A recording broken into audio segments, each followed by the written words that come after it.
Hey guys, Psycho Chef here. Welcome to this week's Guild Wars 2 Hype. Today I'm going to be talking about PvP in a broad sense. I could go into more detail, but I've only got 15 minutes, so gotta keep it kind of basic for now until I get more subscribers. Hint, hint. So anyway, without further ado, let's get into some PvP stuff. I am going to be kind of looking down this way because that's where my notes are, because I need notes, otherwise I can't focus. So, the first thing to note about PvP is that it is not going to be like, again, the only reference that I can accurately compare Guild Wars 2 to is WoW.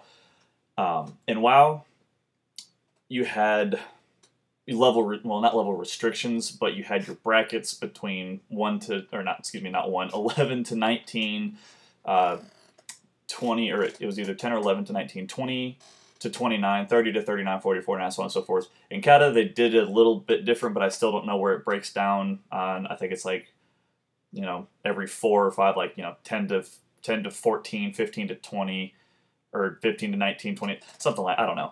Anyway, that is not the case in Guild Wars 2. In Guild Wars 2, when you join any kind of PvP battle, you are automatically sidekicked up to max level, being level 80. You will get all skills and abilities unlocked without having to unlock them yourself. So literally at level 1, you could hop into World v World PvP if you wanted to, and level up that way.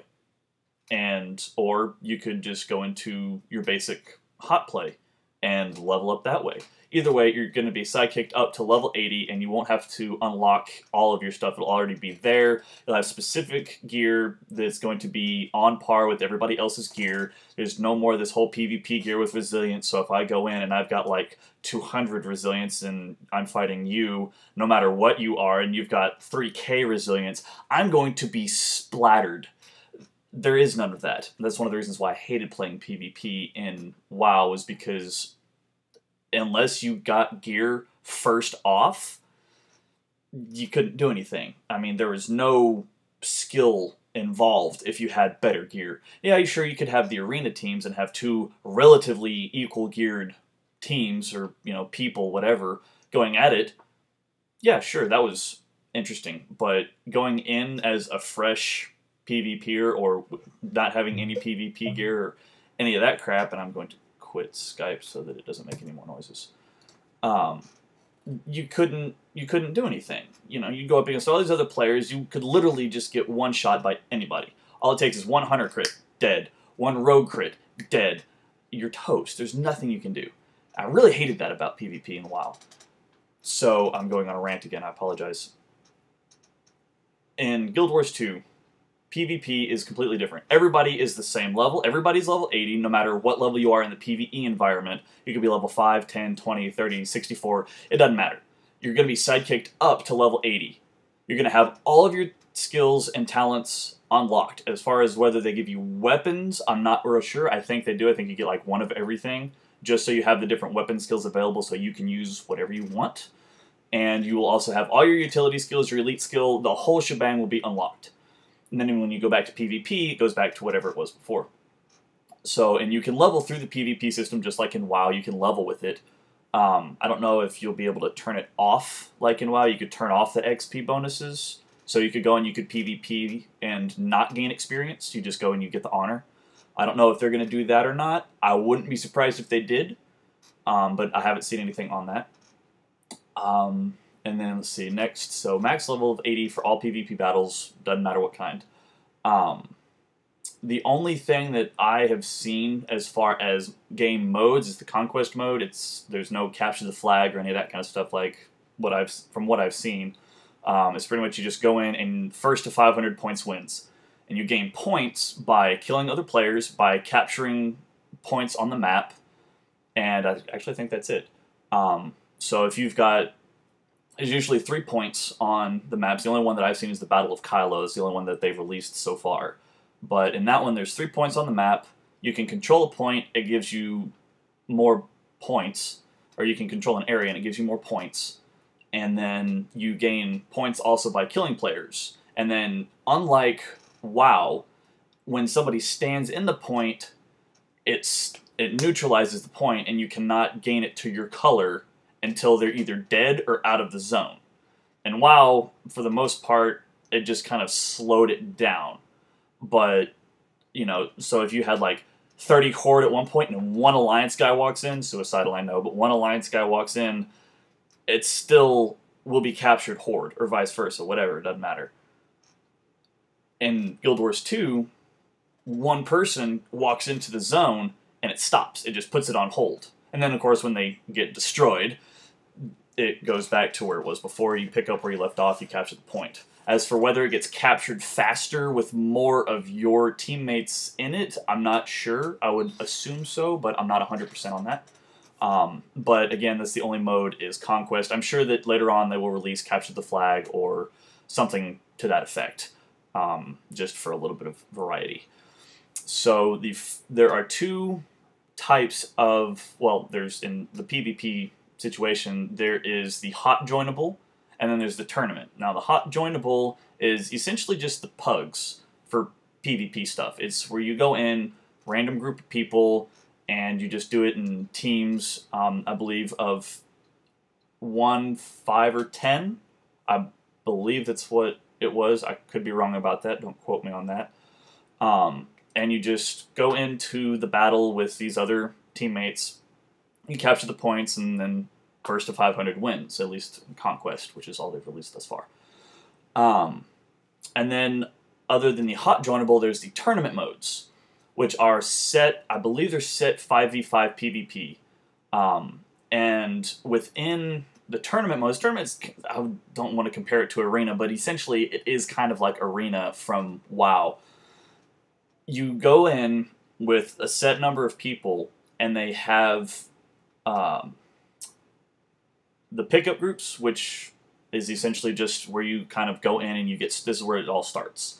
You go in with, I think it's like 8, not all at once, obviously, but I think it's 8 teams, and then the teams get filtered out, and then after the pickup is, see, single player elimination tournaments for 8 teams to join before starting. It has 3 rounds of eliminations with the people that are victorious receiving qualifier points.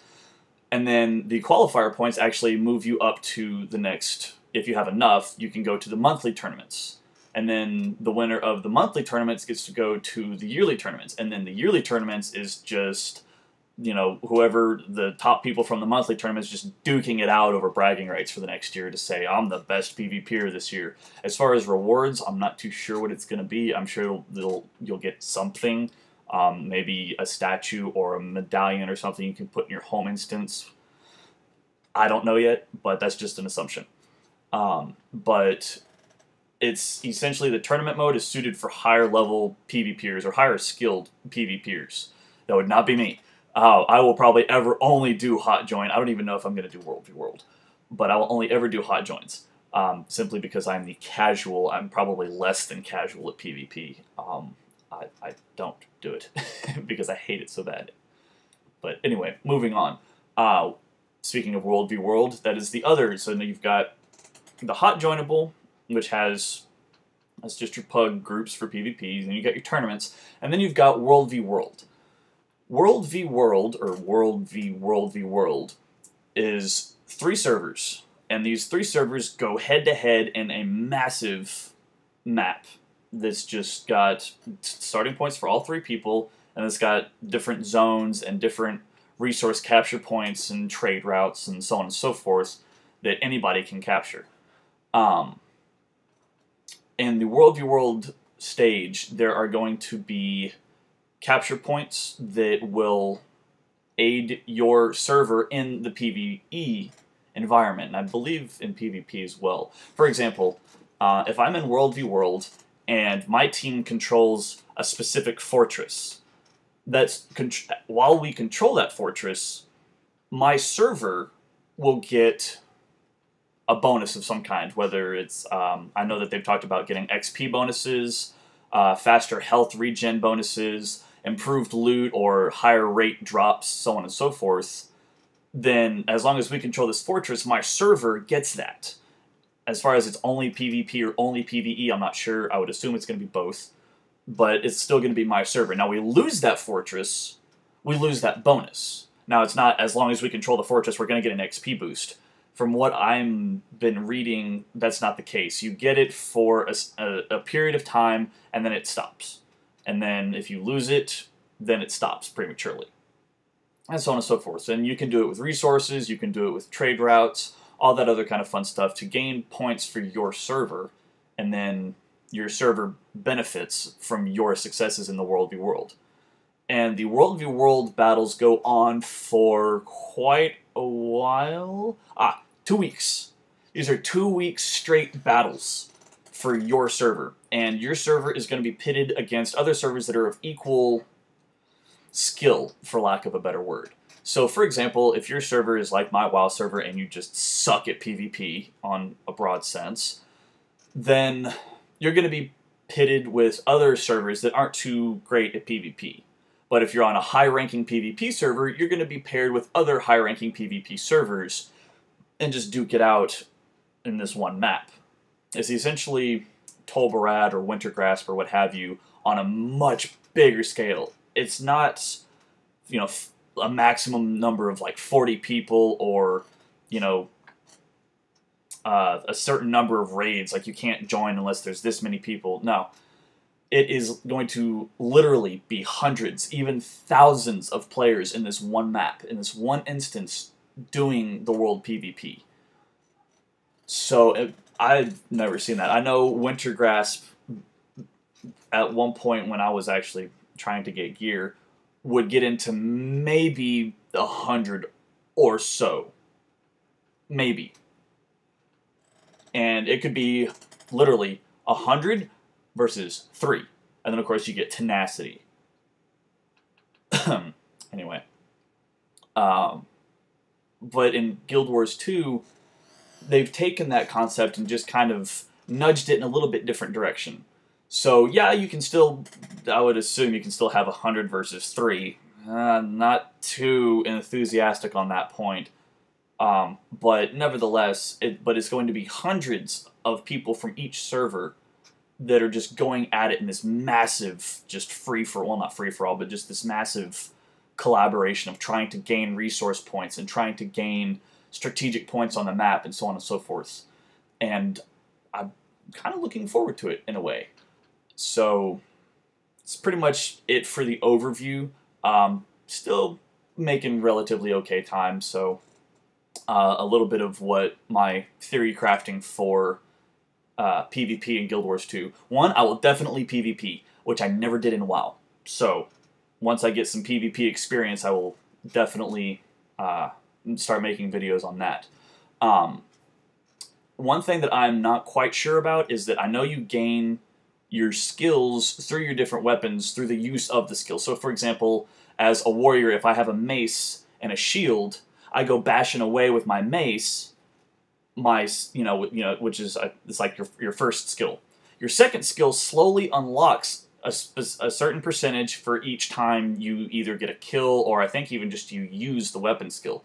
So eventually you use your mace enough times, you gain that second skill, and so on and so forth through skill 3 and skill 4, and I think 5. Yeah, 5. So your first 5 are your weapon skills.